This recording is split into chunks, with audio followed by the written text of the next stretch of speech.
Hi, my name is Damaris Camargo and I made this video for my foreign language teaching class. In this video, I'm going to talk about a little bit of the school where I am assisting some of the English classes. This school is the Nuevo Gimnasio school. This is a private one that was founded on 1927, and initially it was to be a female school, and it was this way during many years, but recently it has been open to the inclusion of boys and people with disabilities.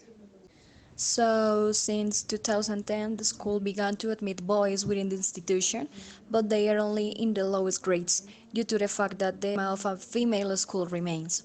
So actually from 9th to 11th grade, there are no boys in the groups. This school has been certified by the government of Canada in the International Double Degree Program. That is to say, this is a bilingual school. The hourly intensity of English classes is equivalent to 9 hours per week, including language classes and activities that the institution calls day class. The English teachers of the institution try reducing at the minimum the use of Spanish at the moment of teaching. However, most of them appeal to the use of the mother tongue when they believe it strictly necessary. That is to say, when the teachers need to make understandable either the activities or the explanation they are providing. When assisting the English classes, I could notice that all the environment is teacher-centered. This teacher-centered methodology could be found in most of the lower grades of the school. However, as you are observing in higher grades, you can notice that this methodology changes. So it evolves from a teacher-centered classroom to a cooperative work classroom in which students feel really comfortable when working and helping each other, and where you can see that horizontal relationships between teacher and student are created. Regarding materials, in the lower grade classrooms, you can find smart TVs, and these TVs serves as boards and as trackers of the behavior of the children.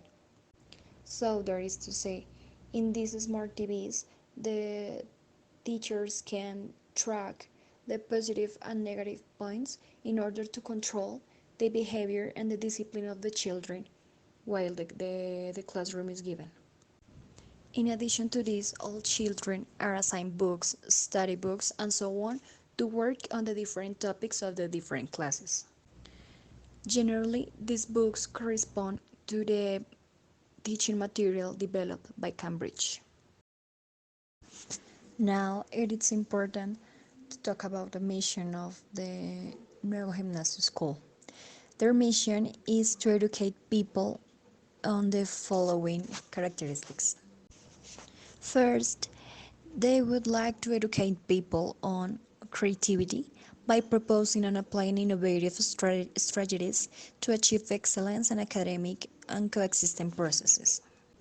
So, throughout my assistance in the English classes and in general observing the school, I have noticed that the principal, the teachers, have tried to have the students planning and participating in different types of environmental projects and so on. So in this way, students are planning and participating in projects that serves to make the school a little bit more eco-friendly, for example. So this type of activities are showing that the students are thoroughly caring about creativity and how they can improve this characteristic in not just in their academic life but in the daily life.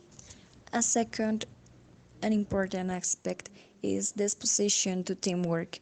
So the college wants their students to make significant contributions with a positive attitude and by accepting the difference. So this can be seen at the moment that you enter into the school.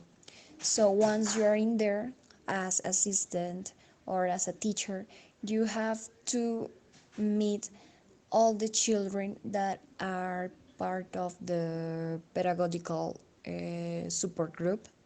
So meeting those children that have different types of disabilities uh, makes the students aware of the importance of knowing that each person is different, each person has different types of necessities. So the important thing here is to have the students understand it, and moreover, for the institution is very important the reflection. So having people being able to express openly and respectfully to what others feel and think, seeing opportunities for growth in conflict and error, and accepting suggestions. In the same way is important the opening to change, so meaning transformation of the reality, adaptation to different demands while preserving neo-gymnastic values. So as I mentioned before, the students, the teachers, the principal, and in general the whole community is aware and conscious and care about current issues as migration, pollution, and so on, and those types of issues that are affecting us. So what they do is to think about solutions, making proposals of how can those types of issues can be how can they be solved. Last but not least, it's important for the Nuevo Gimnasio school the good vocabulary, good manners, and elegance, because these three elements show what the students are learning along their process in the school. I began my observations about 2 months ago, and this has been a totally new experience for me since I had never been involved in this context before. To analyze my process in this school, I began to keep an observation diary in which I wrote about all the activities and other things I observed when I was there. I always write about the superficial characteristics of the courses I attend, such as the number of students, the sex of the students, their level of English, behaviors, whether they have disabilities or not, etc. In the same way, I have also written about characteristics that require a little more of analysis to detail them, such as the treatment that exists between students, such as their relationships with their teachers, such as learning and teaching styles, and so on. Throughout everything I have observed, I was able to find three elements or situations that do not help the full development of language classes. So these are first one, indiscipline, the second one, disinterestedness of children in thematic, and the third one, and the most important for me, inclusive education. About inclusive education, I want to talk in detail below. As I had already mentioned, in the school there are many students who have different types of conditions that differentiate them from other students. Obviously, I understand that their disabilities most of the time mean that they do not have the same level of language learning as their classmates. However, I noticed that in addition to this, another limitation in the language learning of these children is that in many cases, the inclusion when teachers teach could not be seen. I could see that although some teachers care about the development of language skills and the general learning process of children with disabilities, there are others who do not even bother to think about their material or lessons and adapt them to these children needs. According to the Ministry of Education of Colombia, Inclusive education means attending with quality, relevance, and equity to the common and specific needs of a population. This means implementing flexible and innovative teaching strategies that open the way to an education that recognizes different learning styles and abilities among students. Given this, I believe that the solutions that I will explain below can help the teachers of this school overcome these limitations. First, work must be done on teaching methods. Teachers must also work and improve the development of materials, all this making them recognizing their trajectory, their skills and weaknesses so that they can properly carry this out.